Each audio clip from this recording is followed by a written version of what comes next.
Hello and welcome to Daily Work Remote Strategies, here with the coaches of Silicon Valley Change. I'm Senia Maymin and I'm the CEO and founder of Silicon Valley Change. I'm excited because I often have the chance to interview people here, other coaches, but today I'm the one doing the webinar. Today's mini webinar is about confidence, and it's specifically about those times when you don't quite have confidence. And I've subtitled it an anonymous webinar, which means that if you ask me questions, I will definitely not say your name. We never say people's names anyway, but I will definitely not say your name. And I say that because the whole point of confidence, or those points where we don't have confidence, is sometimes we don't quite want to admit that. So you are safe here. Your name will never be said. Welcome. Why did I want to do this webinar? I'm a coach, I'm an executive coach, and I work with leaders who, even at their senior levels, I have heard with people that I coach that there are some doubts. There are doubts in these times, in these coronavirus times, about whether their job will be fine, their department will be fine, the number of headcount that they can take on will be fine. So all of these things are in flux and not really clear.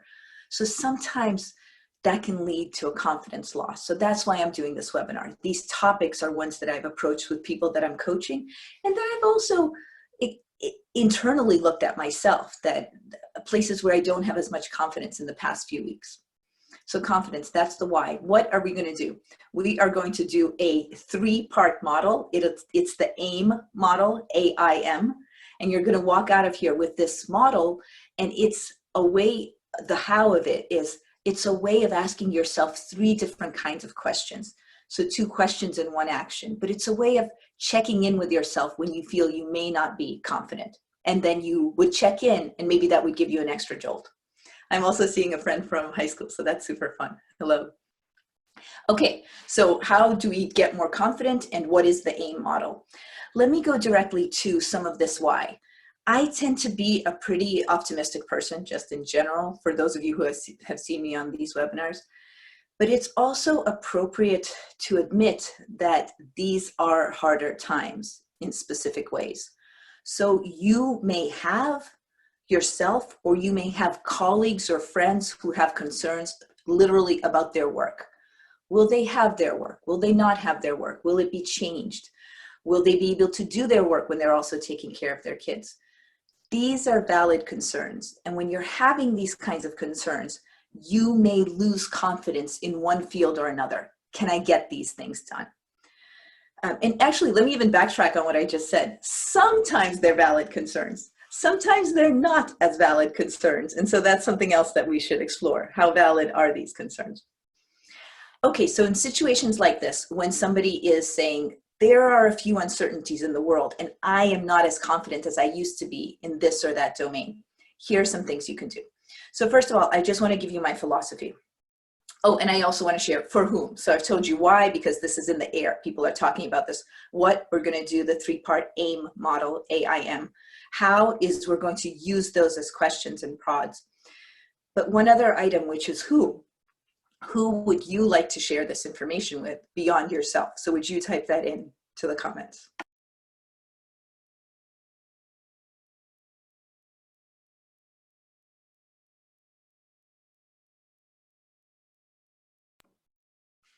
Who you'll be sharing this information with. And I think you could be sharing it with yourself, with family, with friends. All right. Questions are the seeds of change, and you've heard this from other people who have been leading these webinars. So let's start with the A in AIM. This is a 3-part model so that it gives you 3 different ways of looking at the situation. Amazing. So the first of these 3 is A for amazing. And you might think, okay, Senia, that's a little weird. You're telling me to think of something amazing when I am telling you I don't have confidence in some part of my life. Yes. So the specific question that I'd like you to think about is, what have you done amazingly well in this domain? So again, let's say you're really successful in 5 domains, but in the 6th domain, and let's say it's exercise. Let's just take sort of a mundane example. You've really dropped that off recently. By the way, here are some of the people that you're saying you're going to be sharing this with friends impacted by layoffs, with friends and family, with family and colleagues. Thank you for sharing that. So let's say exercise is just, and I pick a mundane one just so it's not high stress. Exercise is not really going well, let's say. So one thing you could ask is, when have I in the past had exercise go amazingly well? So I'd like you to think, most of the people on the call are either in the tech field or they have a high math background, but in either case, I'd like you to actually think of a bell curve.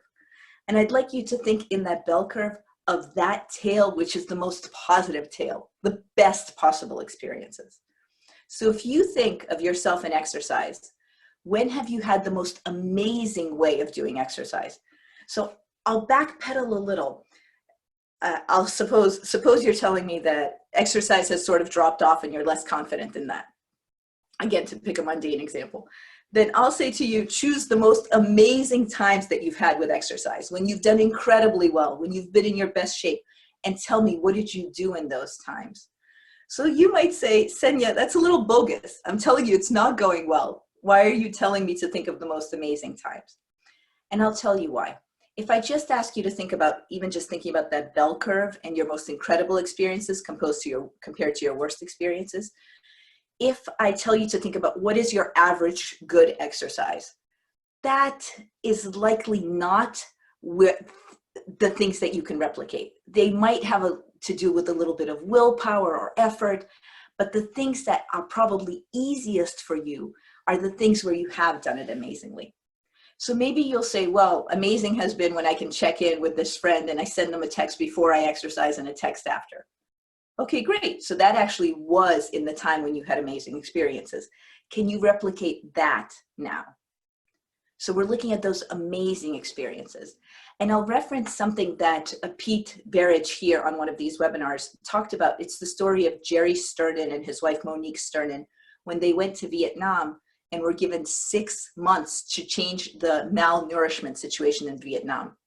I mean, it's a devastating situation. It's awful. So what did they do?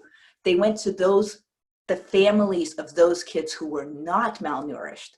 They went to those families who were doing really well. And they said, what are you doing? And they found things like that. They're giving them sweet potato roots, or they're feeding them more times per day, but smaller meals. So you can only find those amazing things when you ask that amazing question. And I will tell you, I am as skeptical as everybody else here on the call. It is weird to think, okay, I don't have confidence in something, like whether I will get a next job if I'm about to be laid off or if I am laid off.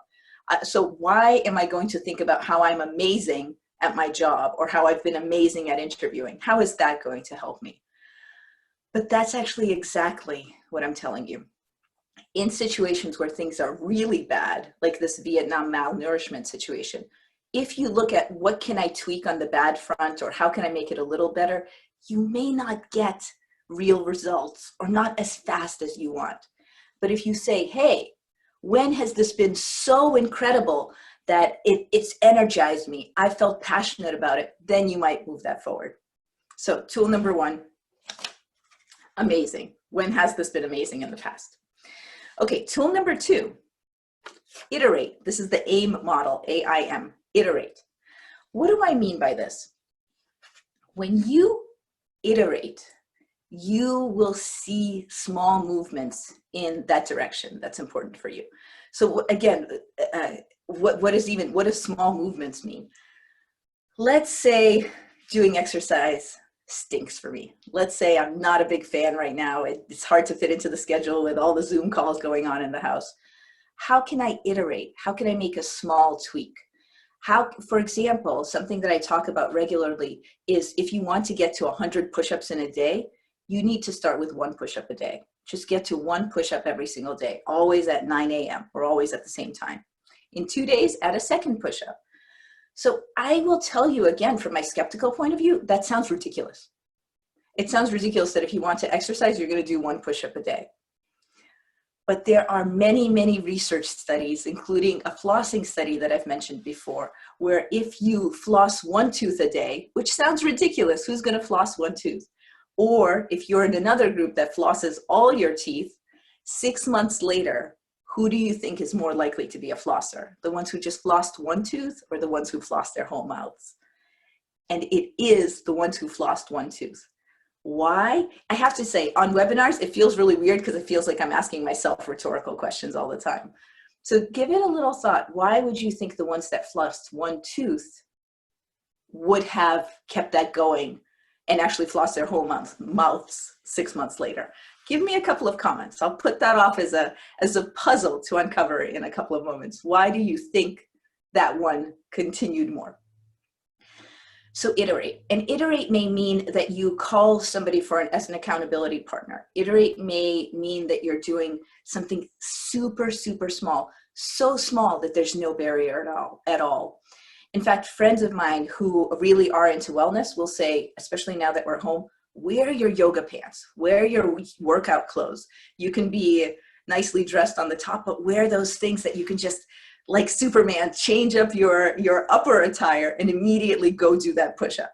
So do those small steps. Like maybe instead of sweatpants that you don't want to exercise in, wear yoga pants. I know this is a tiny distinction and that's probably not even realistic, but just what is a small iteration?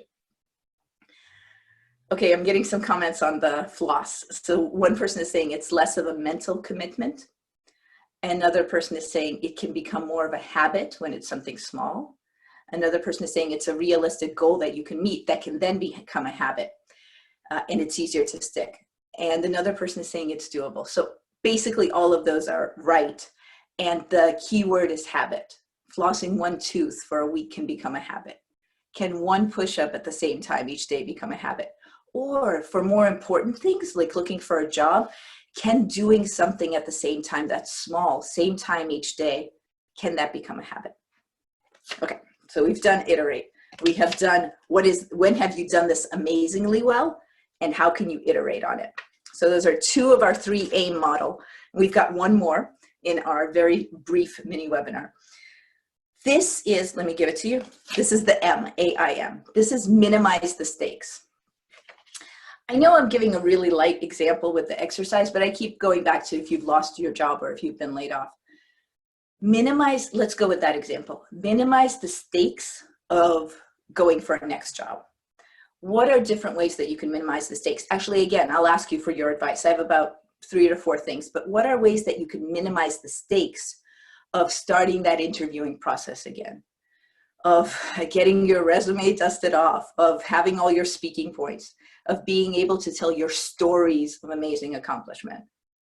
What are ways that you can minimize the stakes of practicing that or giving it a soft go before you actually do bigger interviews with companies that really matter to you? So I'm going to see what you all say. And in the meantime, I'll tell you a few. So this is a funny one. I'll just read off a bunch. You can try it with yourself. You can try it on somebody else with smaller stakes, so someone like a friend. You can talk to people you don't even know about it. So here are a few examples. If I want to minimize the stakes of going on an interview, I can rehearse it with myself. So I can rehearse everyone has Zoom these days. So everybody, practice. You can minimize the stakes by practicing. You can start a Zoom call with yourself and record yourself giving answers. You can do it on your smartphone as well, but you can practice these. And I know it feels, again, I feel skeptical about the content that I'm giving you. I know that it can feel a little weird to minimize the stake and say, I am going to speak to myself, and because of that, I'm going to get a job. But let me tell you a really funny thing I did. When I was getting my PhD at Stanford, I was about to give my first academic talk. And an academic talk is very different from what I'm comfortable with. I'm super comfortable with webinars, with 3 takeaway points, with what's working for you. I was super uncomfortable with these graphs, with p-values, and being prepped for the answers, but also making everything go really smoothly. So freaked out about my first academic talk at this big conference. And somebody said, practice it in front of the mirror 50 times. So I did. It was ridiculous. I think it was a 15-minute talk, maybe 10. I practiced in front of the mirror about 50 times, including at the hotel of the conference some number of times. Also, it feels weird to practice in front of a mirror, but maybe better on video. But sometimes that kind of practice minimizes the stakes so that's not the barrier anymore. The actual words or the actual stories are not the barrier. Even better, if you're interviewing for a job, is to tell those stories to a friend hey, could you listen to me someday for 10, 15 minutes? I want to run through 3 success stories that I've had at my previous jobs so I can tell them as interview stories. I'll give you another funny example. When I was probably about 15 years ago, I used to live in Cambridge, Massachusetts, and I loved the singer-songwriter scene. There was a lot of folk music, and I play guitar a little bit, but I really enjoyed the interaction of the people there, and I wrote a few songs. But my dad gave me this advice: if you've written a song and you want to play it, sing it 50 to 100 times before you actually go on stage, even at a casual open mic event. So I did that, and I would mark off with the 1, 2, 3, 4, 5 markings. I would mark that off in terms of how many times I've done it. You can also call that being over-prepared, but you can also call it minimizing the stakes, because what you're doing is now the content is not an issue anymore, but it's how you are in that situation, and that's what you'll pay attention to. What does the person want to talk about? Those kinds of things. Let me summarize everything we talked about today. So today we started with, there is a bit, including for myself, business is very different right now in terms of the companies that we've worked with and who is re-upping with us and how frequently in coaching and in doing our virtual workshops. Business is very different, and it's easy to lose confidence. So here is the 3-point AIM model. Whoop, there it is right in front of you. What is a time when I have handled this amazingly well? How can I iterate to move this forward? And how can I minimize the stakes of trying this out? That's the AIM model for overcoming an item of confidence, even if you may be confident in a lot of different parts of your life, but overcoming that little bit. Thank you so much for being with us today for this webinar, and I invite you back for the next one every Monday to Friday, 11 a.m. for 20 minutes. Okay, and as you know, I am open for questions. So that was the formal part of the webinar. Ask me anything that you have about confidence, about work remote strategies. So this is a time when I'm like your coach here. Really good to see you as well. Really good. One thing that you might want to ask is any situation that you've had in terms of confidence. But what I usually ask you all at the end is, what is one tool that you are taking away? What is one idea, whether it's something I've said or something you've said? And it could be one of these. It's always hard to hold it right directly in front of the camera. It could be one of these, or it could be a different idea you had. What is something you're taking away to do today, tomorrow? And I will be fine if you actually say it's to do 1 push-up. I did my first HIIT workout over the past 7 weeks yesterday, and my son joined me, so that was fun. Thank you. Okay, we have a question. Based on, being on video, very interesting question. Being on video during interviews these times are something that many of us have not done before. How do you project confidence in video interviews? What a wonderful question. Thank you so much for asking. My take on how you project confidence is that you have a rapport. So if somebody is interviewing you, and I get this advice from somebody who used to head up HR for Pepsi in the UK. If somebody is interviewing you, the best thing you can do is to make it into a conversation. So even if they ask you a question, you can clarify that question. Senia, what's a time when you led a group in your life? Do you mean led a group in my most recent position or overall? That's already a little bit of a back and forth. I know these things that I say sometimes sound like little tweaks, but they're a way of getting to the goal of having a conversation. So to repeat this question, how do you project confidence in video interviews? I think it's by being able to be responsive and on, just really present. So even if something cracks you up or cracks the interviewer up, just revving on that, doing a few revs on that actual interaction. You are so real when you're alive and when you're authentic, and that's what people want to see anyway. So yes, they'll want to hear your stories of how you've done this really well, whatever it is. But they'll also, they want to know you're a real person and that you're fun to talk with. And it's so funny, we as a group of coaches, we often just remind ourselves, yes, we're helping the leaders that we're coaching, but it's actually part of our interaction is just interacting with them as humans and both them and us having fun. Let me know if you have additional follow-ups to that question. Okay, we have one more question. Because of the current situation, we are not as productive as in the office. And on top of that, the workload has increased by 3 times. I totally buy what you're saying. I have been hearing that a lot. The workload has increased a lot by 3 times. Not able to keep up with this impacts confidence. How to deal with it. And discussing workload with manager is not an option. Thank you so much for this question. Okay, so let's take a breath. Workload has increased by 3 times, and this itself impacts confidence. I did a session 2 days ago on the high 5 prioritizing method, which is about what domains of your life do you want to move forward. And it's likely health, work, home, and maybe 2 other big domains. So the one thing that I'll say to you about this does impact confidence. It absolutely can impact confidence. And I'm not saying can impact as in it shouldn't. When you're overwhelmed and you have 3 times the amount of work that you can get done, yes, that's going to impact confidence. So my question to you is, how can you shore up confidence in other parts of your life? So I'll answer this 2 parts, both in other parts and in this part. How can you check in with yourself or somebody who's important to you about your confidence in your non-work life, with your family, with your friends, with your self-care and exercise?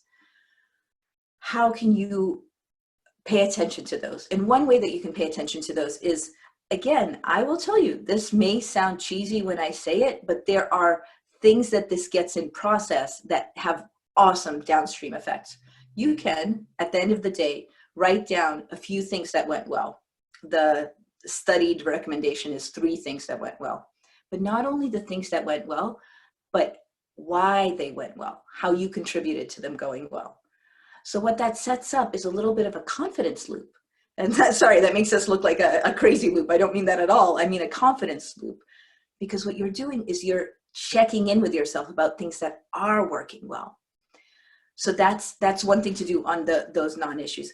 This is tough. I mean, this is really tough. When you have a lot of work, I have that. I don't even know, just to be honest here, I probably have between 30 and 40 items on my to-do list, of which 3 are a huge priority, but I have to do the other ones as well.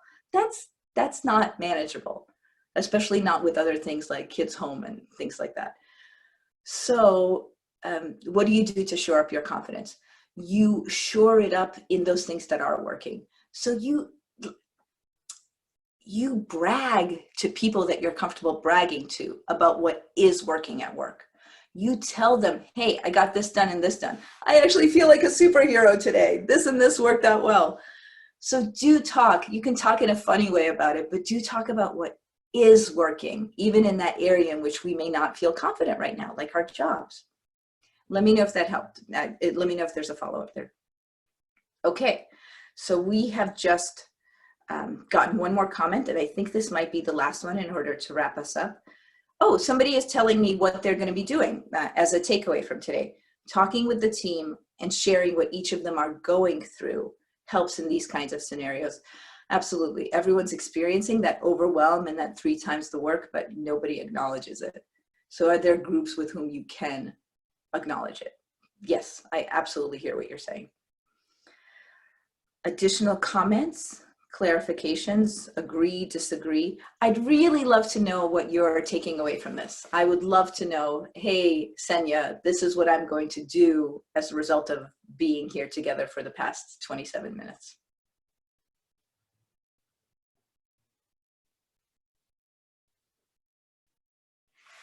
And I'll hold this up as the AIM model, the AIM. What amazing thing, when have I done this amazingly in the past? And how can I replicate that? How can I iterate on this into small incremental steps? And how can I minimize the stakes and actually show it to someone else or do it in a different way?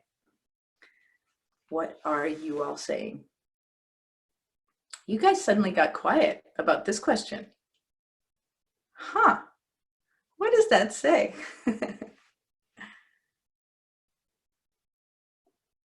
Okay, so somebody's saying that one thing they're taking away is when they need to problem solve, just really doing that in a smiling way or in an iterative way, just really approaching it with a mindset of how can we get it done? That's how I'm interpreting that.